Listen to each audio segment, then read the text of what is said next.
ഷാഫി പറമ്പിൽ കേരളത്തിലെ കോൺഗ്രസ് പാർട്ടിയുടെ ഒരു മതേതര മുഖം എന്നൊക്കെ പറഞ്ഞ് അവർ ഉയർത്തിക്കൊണ്ടുവരുന്ന ഒരു ചെറുപ്പക്കാരനായ നേതാവാണ് ഷാഫി പറമ്പിൽ. അദ്ദേഹത്തിന് വലിയ ജനപിന്തുണയാണുള്ളത്. തള്ളിക്കളയാൻ പറ്റാത്ത രീതിയിലുള്ള വലിയ പിന്തുണയും ഒപ്പം തന്നെ മതേതരത്വം, മതേതരവാദി എന്ന നിലയിൽ അറിയപ്പെടാൻ വേണ്ടി കാണിക്കുന്ന ഒരു പ്രവൃത്തിയാണ്. ഈ കഴിഞ്ഞ തെരഞ്ഞെടുപ്പിൽ പാലക്കാടും വടകരയിലും പ്രത്യേകമായിട്ട് വലിയൊരു സ്വാധീനം അദ്ദേഹം ചെലുത്തുകയുണ്ടായി. ഒപ്പം തന്നെ വയനാട് ഇപ്പം അദ്ദേഹത്തിൻ്റെ ഒരു ഇതിൽ ഏരിയയിൽ പെട്ടതല്ലെങ്കിൽ കൂടിയും അദ്ദേഹത്തിനും കേരളത്തിൽ എവിടെയും അദ്ദേഹത്തിന് ഒരു മതേതരവാദി, കപട മതേതരവാദി എന്ന് ഞാൻ പറയുള്ളൂ, മതേതരവാദി എന്ന ലേബൽ ഉണ്ടാക്കി നിൽക്കുന്നതിന് വേണ്ടിയിട്ട് ശ്രമിക്കുന്ന ഒരു വ്യക്തിയാണ് ഈ ഷാഫി പറമ്പിൽ. ഇദ്ദേഹം അവിടെ പാലക്കാട് പോലെയുള്ള ഒരു മണ്ഡലത്തിൽ ചെന്നിട്ട് ഈ രഥോത്സവം നടത്തുന്നു, എല്ലാ വിഭാഗങ്ങളെയും ഒരുമിച്ചാണെന്ന് വരുത്തി തീർത്താൻ ശ്രമിക്കുന്നു. എന്നാൽ ഇദ്ദേഹത്തിന്റെ ചിന്താഗതികളെ കുറിച്ച് നമുക്ക് ചിന്തിക്കേണ്ടതുണ്ട്. രാഹുൽ മാങ്കൂട്ടത്തിനെ തെക്ക് നിന്നും ഇവിടെ കൊണ്ടുവന്ന ഒരു മണ്ഡലത്തിൽ ജയിപ്പിക്കുന്നു. ആരാണ് ജയിപ്പിച്ചത്? SDPI. അതുമല്ലെങ്കിൽ ഇസ്ലാമിക സംഘടനകൾ 25% പോന്ന പാലക്കാട് ആ തെരഞ്ഞെടുപ്പ് മണ്ഡലത്തിൽ ഉണ്ടായിരുന്ന അവരാണ് മറ്റു വോട്ടുകൾ ഭിന്നിച്ചു പോകും. ഒപ്പം ആ പേഴ്സണാലിറ്റി വെച്ച് രാഹുൽ മാങ്കൂട്ടത്തിനെ ഇദ്ദേഹം ജയിപ്പിച്ചിരിക്കുന്നു. നല്ല കാര്യം. കാരണം ഭൂരിഭാഗവും ഒരു മുസ്ലിം വിഭാഗത്തിൽ മുസ്ലിം അല്ലെങ്കിൽ അവർ ജയിപ്പിക്കാനായിട്ടുള്ള സാധ്യത വളരെ കുറവാണ്.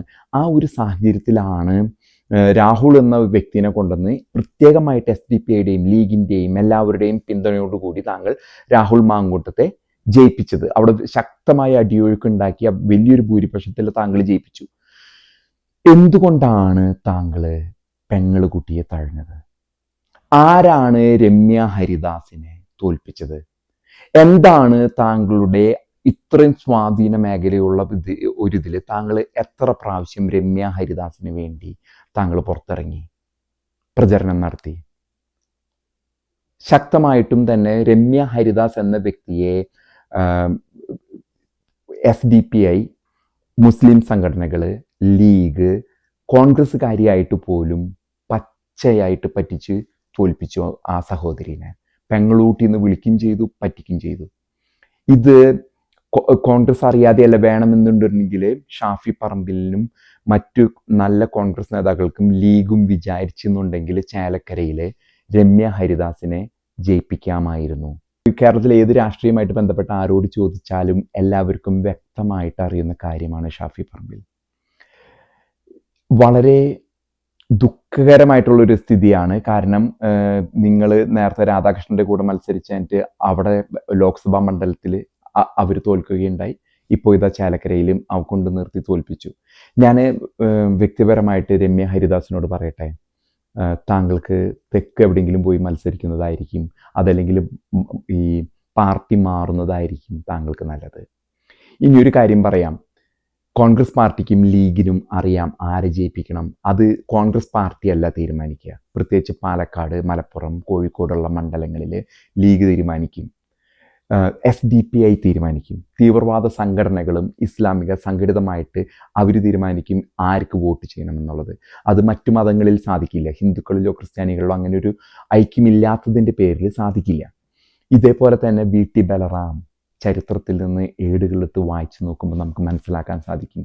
VT ബലറാമിനിട്ടും SDPI നല്ല പണി കൊടുത്തിട്ടുണ്ട്, തോൽപ്പിച്ചു.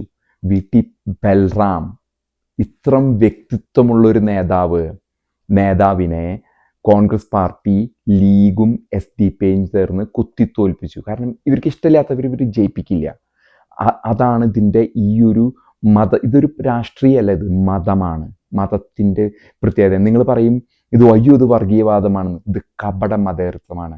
ഇനി ഞാൻ ഈ തെരഞ്ഞെടുപ്പ് വേളയിൽ ഞാൻ കേട്ടൊരു റീലാണ്, അതും കൂടി പറഞ്ഞാലാണ് ഈ വീഡിയോയുടെ ഒരു മുഖം നിങ്ങൾക്ക് മനസ്സിലാവുള്ളൂ.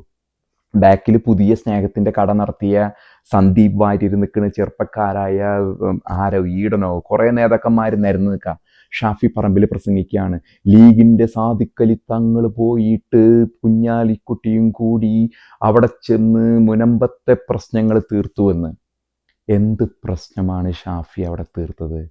അവിടെ മാധ്യമങ്ങൾ നിങ്ങളുടെ കയ്യിലായതുകൊണ്ട് അവർ കാണിക്കുന്നില്ല എന്നേ ഉള്ളൂ. പ്രക്ഷോഭം ഇന്നും നടക്കുന്നു. അവിടുത്തെ പ്രശ്നം എന്താണെന്ന് ഷാഫിക്ക് അറിയോ? ഷാഫി നോണ പറയരുത്, താങ്കൾ വെറും ഒരു നുണയനാണ്.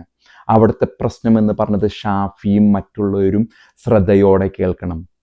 2022 610 കുടുംബങ്ങളുടെ ആധാരങ്ങൾ ഹൈജാക്ക് ചെയ്തിട്ട് അവർ ക്രയവിക്രയം ചെയ്യാത്ത രീതിയിൽ ലോക്ക് ചെയ്ത് വെച്ചിരിക്കുന്നതാണ് അവിടുത്തെ പ്രശ്നം.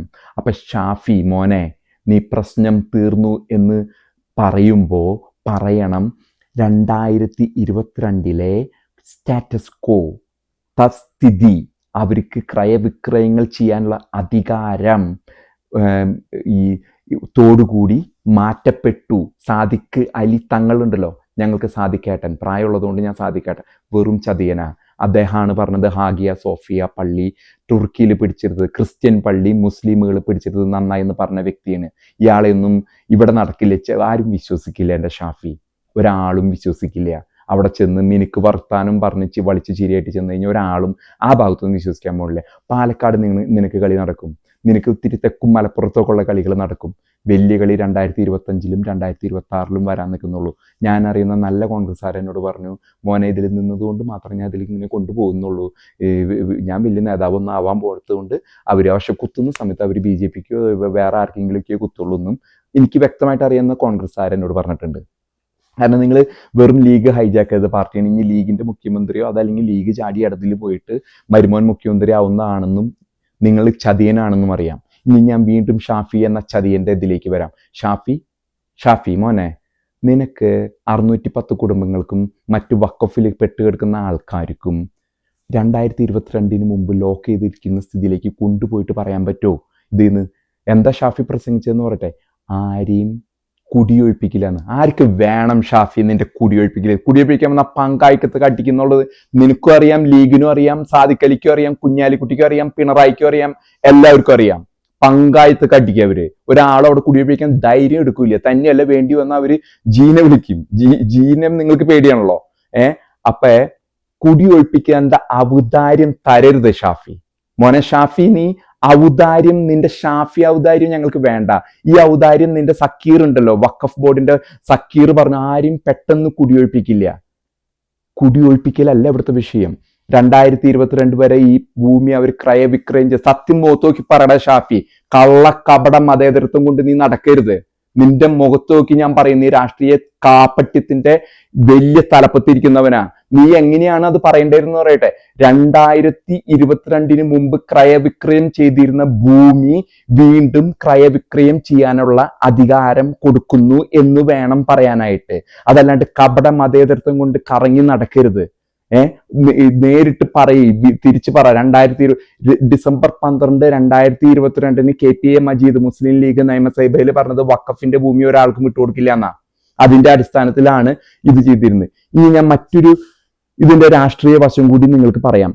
ഈ ഹൈബി ഈഡൻ ഇപ്പൊ മണിപ്പൂർ വിഷയമായിട്ട് നടക്കാണ്. അവൻ ഇവന്റെ സ്വന്തം മണ്ഡലത്തിലെ മുനമ്പം കാണാണ്ട് മണിപ്പൂര് ആരണവ്, അത് പിന്നെ ഒരു വീഡിയോയിൽ ഞാൻ പറയുന്നതായിരിക്കും. ഇപ്പൊ സർക്കാര് ഇത് പറഞ്ഞിരിക്കുന്ന, ഇപ്പൊ ഞാൻ ഷാഫിയെ കുറിച്ച് പറയുന്നതുകൊണ്ട് ഷാഫിയിൽ മാത്രം കോൺസെൻട്രേറ്റ് ചെയ്യാം. മോനെ ഷാഫി, അങ്ങനെ പറയാൻ പറ്റുമോ നിനക്ക്? 2022 മുമ്പുള്ള സ്റ്റാറ്റസ് കോ തത്സ്ഥിതി ആക്കിയെടുക്കാൻ പറ്റുമോ വഖഫ് ബോർഡിൽ നിന്നും? അതല്ല, കുടിയൊഴിപ്പിക്കലൊന്നും ഒരു ഔദാര്യം വേണ്ട. ചെല്ലങ്ങട് കുടിയൊഴിപ്പിക്കും പറഞ്ഞിട്ടൊരു വാക്ക്, കുടിയൊഴിപ്പിക്കൽ പോയി, അതല്ല അവിടുത്തെ ജനങ്ങളുടെ ആവശ്യം. ഷാഫി, കാപ്പറ്റിങ് പാടില്ല. ലീഗിന് അടിയറവ് പറഞ്ഞിരിക്കുകയാണ് നിന്റെ പാർട്ടി കോൺഗ്രസ്. നീയൊക്കെ അതിൽ വെറും ഒരു മതേതരൻ എന്നും പറഞ്ഞ് പറ്റിക്കാൻ നടക്കുന്ന ആളാണ്. അവിടുത്തെ ആവശ്യം 2022 മുമ്പുള്ള വീണ്ടും പറയുന്നത്, നീ പറ്റിക്കരുത്.